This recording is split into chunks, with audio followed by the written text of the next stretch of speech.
Now we do a panel session. Can I have all the speakers on the stage? And George as well? Just to tell you of the things you can do. In the Netherlands, we printed, together with some other people, a newspaper just about 9/11. It's only in the Dutch language. We printed 150,000 copies. Today, there are about 15 train stations. People are handing out this, and it's a fantastic tool. Next year we will do someone in English. We do it in English because you give people the possibility of handing out. And the strange thing is, if it's printed, people believe it quicker. So I think we have to learn from the propaganda applied to us. I think we have to repeat it and have it printed and continue. I would like to introduce to one of the other board members of the foundation, 11september.eu, which we have founded, with George van Houts, who's a comedian, theater producer, well known in the Netherlands. George is here. Good to see you, George. I mean, George van Houts is making excellent talks in Amsterdam. I was recently in Amsterdam. Excellent, you know. He's waking people up to the fact that there are 3 towers that collapsed on that day. And he did last year 75 shows on 9/11 for 3 hours.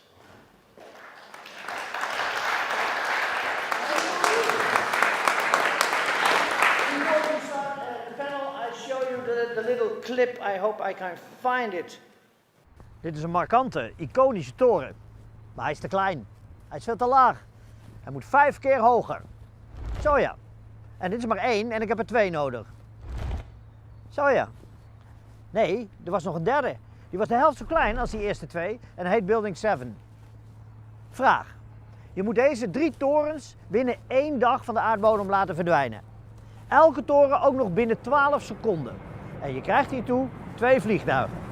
Hé, 3 torens met 2 vliegtuigen? Zou dat kunnen? Wil je het antwoord weten? Kom dan naar het theater. Naar complot deel 2. Waar? Wanneer? Kijk maar op complot.info. 9/11. De grootste aanslag ooit gepleegd en de grootste leugen ooit verteld. Tip. Kijk eerst op YouTube naar complot deel 1.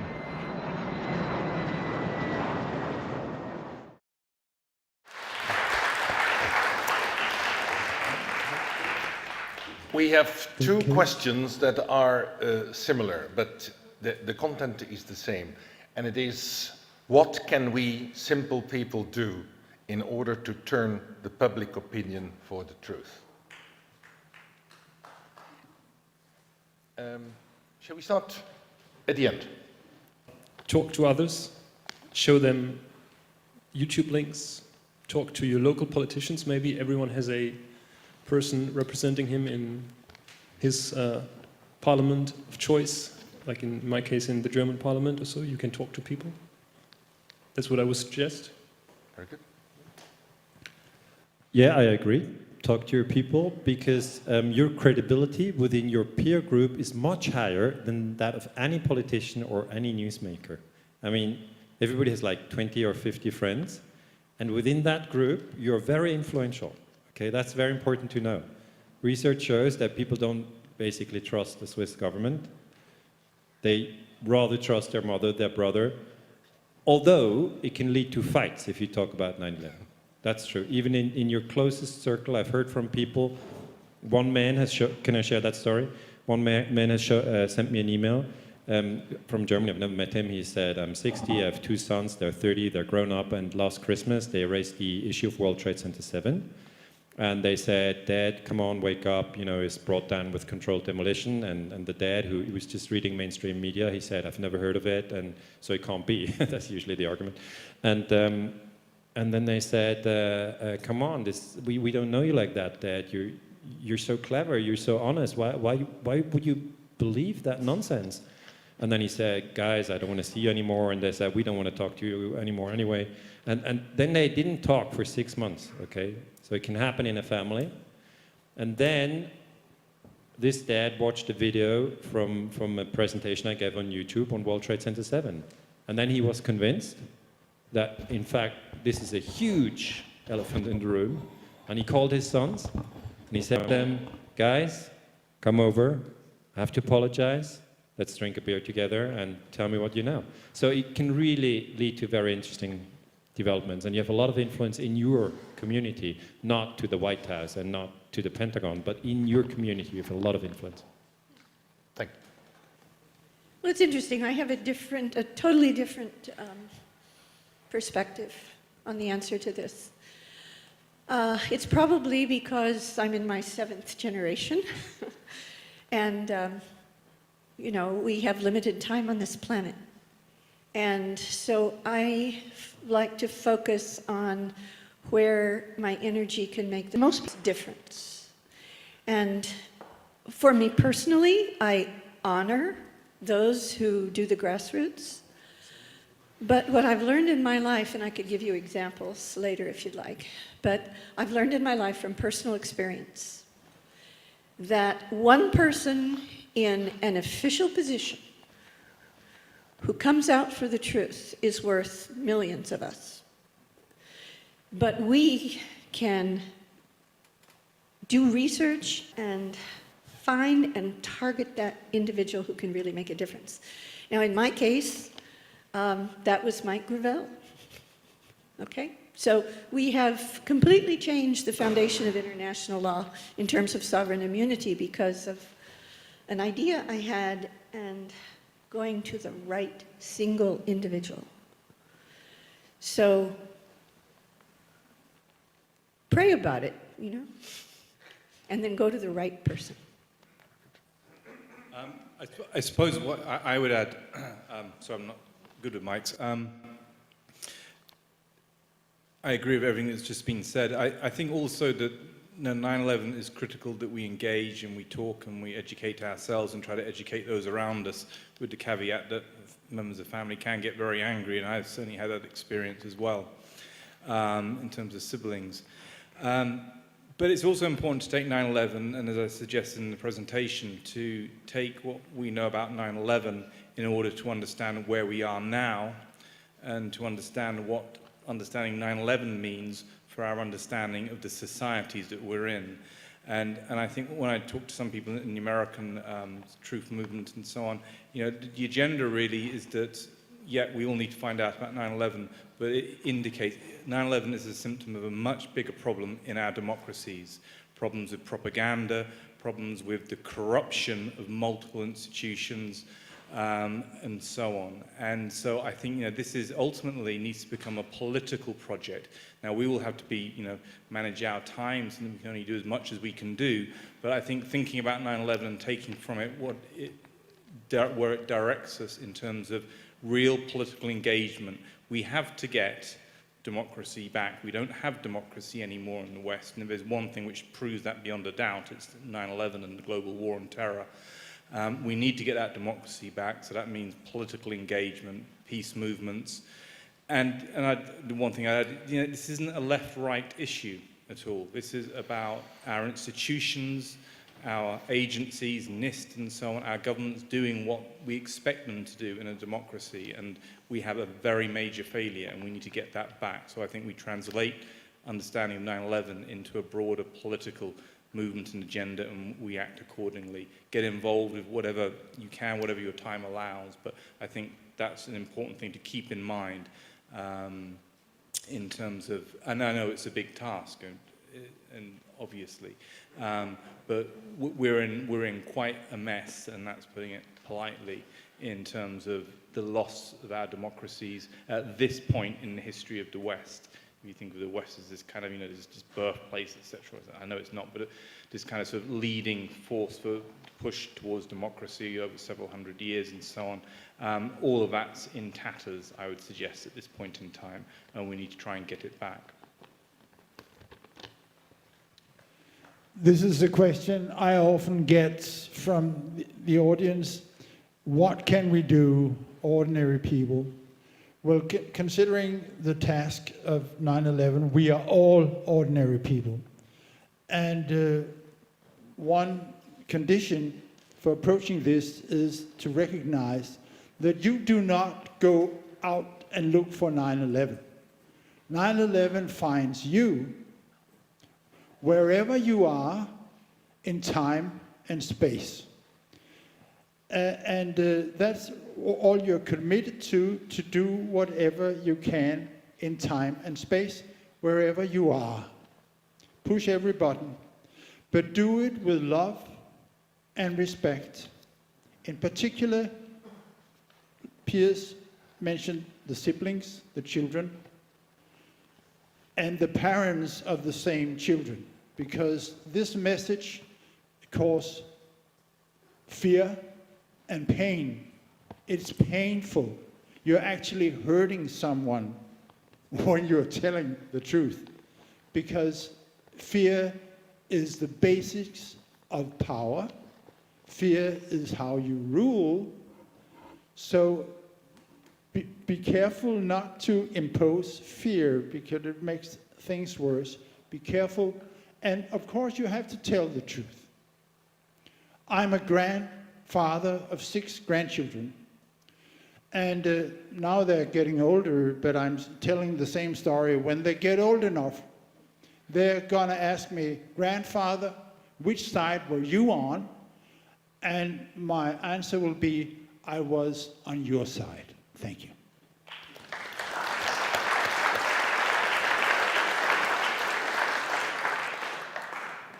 My advice is, when you go home, just read the newspapers online. And today there will be many reports about 9/11, and they will tell you their story. Just write back and tell them what you know about 9/11.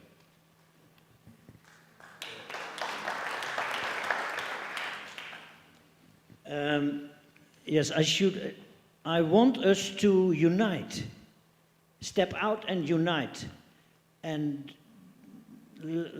don't be afraid. As long as you're out in the open, and the circle has to grow, and we have to grab each other.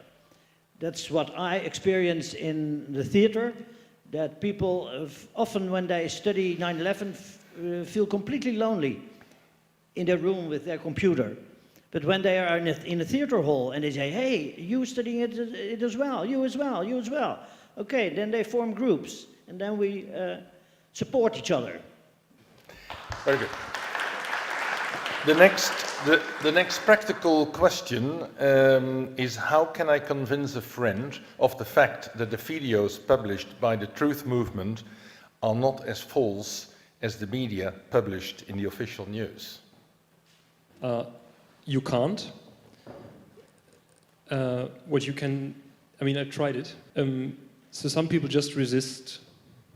I think start with the very basic facts, like free fall and the number of buildings. I just, like 2 weeks ago, so I had a talk with a person who I didn't know before. And I was distributing flyers for my book. And he came up to me and he gave me back some flyers he had collected from his friends. And he said, "Oh, you're not supposed to distribute this here." And I said, "Why?" And he said then, "Oh, it's, you know, the C word," with theory in the end. And I said, "What are you talking about?" And he said, "Yeah, well, it's, you know, it's the C word." And I said, "Can you give me a definition of this word?" And then it took 20 minutes until he realized that he doesn't know what he's talking about. So I think, I mean, the way he realized then in the end is that he never heard about Building 7 before. So it was the first time he heard about Building 7 in our conversation. So people have a shaped mind and they kind of stick to what they believe is true, but once you come really with the facts, then maybe it's somehow you can hook them. And I mean, most people don't resist reality. Some do, but not all of them. So stay with the facts. The question was whether the official videos from like CNN and stuff and the videos from architects and engineers. Then I would say both the official videos, like Dan Rather on what was the chain, CBS. They showed the collapse of World Trade Center 7, and architects and engineers actually just show the same video again. And then it's very good to make people aware that it's the same video, it's just a different text, okay? And to make them aware that the text they're hearing is actually moving their thoughts. Because then they understand the game, okay? Because that's how propaganda works. I mean, we all agree. It's you see something, and then somebody says something, and then you sort of think the way the other one talks. And it happens so quickly that when something enters our ear, we immediately think it. So if I say, don't think of an elephant now, it doesn't work, right? It's already there. Did you think of a zebra? You didn't, right? So the trick is to make people aware of how the brain works and how the media works, and tell them, I think, that they are showing the same picture, but the text is different. And once you realize that architects and engineers have one text, and CNN and Fox News have a different text, and BBC has a very funny text, then just check out what's convincing. I think that's what I would do. So if I can say back what I think you just said is, you're trusting the video, but the text gives you a mental set of what you see and think about the video. But you're assuming the video's correct. I'm assuming, just limited to World Trade Center 7, that the collapse of the building is a fact, and that it came down as we see it, yes. But this is basically, I limit myself to World Trade Center 7, because I say, as a historian, when I see such a lot of data, you can't communicate all the data to everybody. This is going to completely exhaust you. You actually have to have the message in 2 minutes. So you're working, and you have a break, you have lunch, and somebody says, oh, these crazy conspiracy theorists, and so then you should just drop in, yeah, but I think it's really strange that the third building dropped without being hit by a plane. And that was your story. It has to be a 30-second story. Well, I would start with saying trust your own experience, all right? And be very careful to make a distinction between your experience, what you know, and the interpretation that you put on your experience. And that applies to any video you see or anything that happens in this room, I would like to say, I think it's related, but I think it's a very important point. And that is that what I see behind the fear, which is in most people really unconscious, but it's after 18 years, we're getting a lot more people, it's closer to consciousness if it hasn't already burst through. And that is some people much more than others, and I think it's about half the population, frankly, they need authority. Now, I happen to be an egalitarian. I'm not an authoritarian personality, but there are authoritarian personalities who, by their very nature, and we now know it's the way their brains are wired, compared to, I think, everyone here, there are people who need a hierarchy. They're hierarchical social beings. They don't like being alone. It's very important to them what other people think. And they're afraid that the ultimate authority figures in their world, they don't want to realize that they don't have any legitimate objective basis for their authority, but they hold on to the idea of authority. That for them, authority still trumps the facts. Sorry to use the word Trump. Couldn't help it. So our president in the United States is a perfect example of this. His core people need authority, even if it's obvious that their authority is lying to them. I think the Washington Post has established close to 11,000 provable lies and misstatements, conscious misstatements by our president. So people need authority, a certain group of people, but there are also egalitarians, and I think we can pretty much tell who's who. I go for the egalitarians. We need egalitarians of the world unite. It's interesting, actually, this issue, okay, of who you believe and who you don't believe. And I think in my experience, especially working with a number of people looking at Syria in recent years, and the media and trial talks we've done where we go out and we talk to the public about the media and who to trust and who not to trust.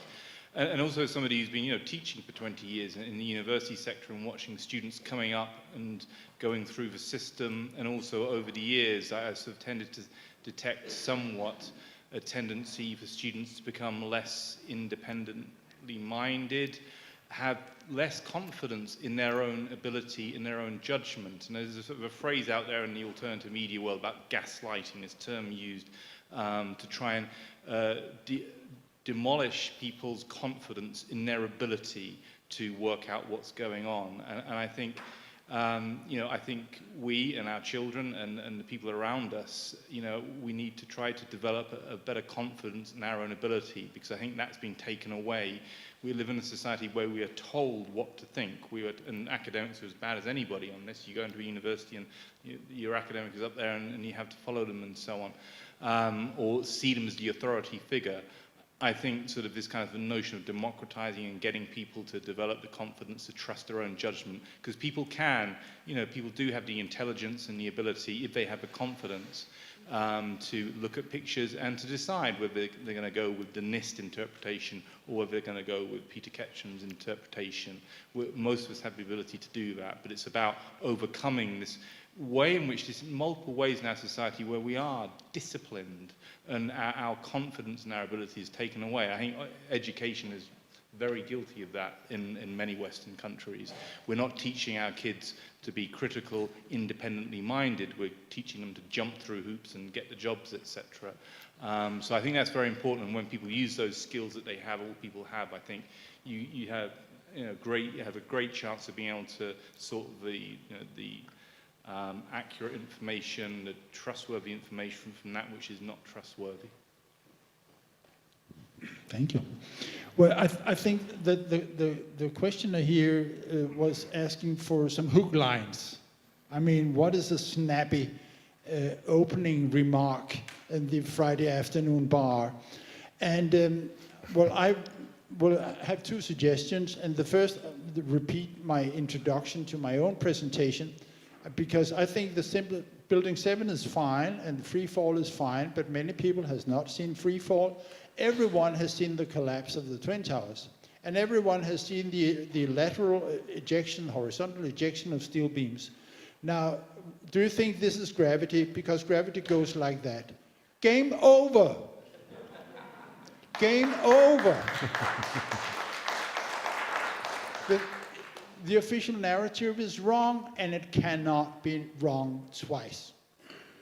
So that's less than 2 minutes, okay? And the other thing is that after that, people ask me, Niels, why are you doing this? And my snappy answer is, I'm opposed to crime.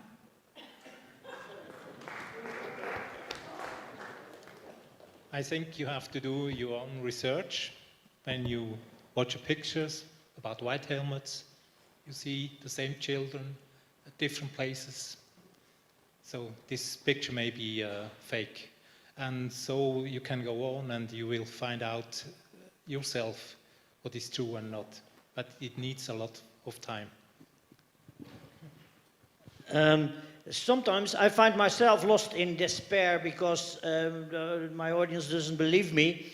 And in June, we invited Daniele Ganser to Amsterdam to be the keynote speaker of a conference we held in Amsterdam. And he taught me a very important lesson. And I hope you listen carefully what you have to do. When you find yourself wobbling and in despair, nobody believes me, start your day with a cold shower. And since you were in Amsterdam, Daniela, every morning I take a cold shower, and it was the best advice. Yes, I do it actually. No, it's true. What George said is a training that I did. I said, and Barbara said it, it has a lot to do with fear, right? And how can you overcome fear? Obviously, all of us, we have fears. And one training was, somebody advised me, just take a cold shower, and then see when you step, you're all naked in front of that shower, and there's nobody to blame, it's just you. Otherwise you can blame Bush and Cheney and the NIST, and you're all happy to blame everybody else. No, it's just you with yourself. And the training was to just take a shower for 1 year cold, okay? Hair washing, everything just cold. And I sort of had this idea, can I do it, can I not do it? I thought it's like climbing the Mount Everest. Obviously it's not, it's much smaller.